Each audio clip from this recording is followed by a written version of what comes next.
ایک سانپ ایک جگنو کا پیچھا کرنے لگا جو صرف چمکنے کے لیے جیتا تھا۔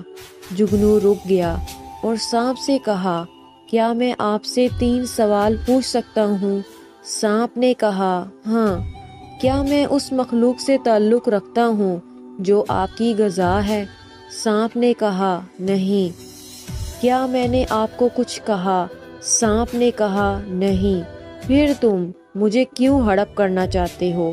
سانپ نے جواب دیا، کیونکہ میں آپ کو چمکتا دیکھ کر برداشت نہیں کر سکتا۔ کہانی کا اخلاقی سبق: اکثر کچھ لوگ آپ کو چمکتا دیکھ کر کھڑے نہیں ہو سکتے اور اسی لیے وہ سانپوں کی طرح کام کرتے ہیں، خاموش اور آپ کو تباہ کرنے کے لیے تیار رہتے ہیں۔ کڑوا سچ: جہاں بہت سے سانپ اپنے مفاد کی خاطر کسی اور کو چمکنے نہیں دیتے۔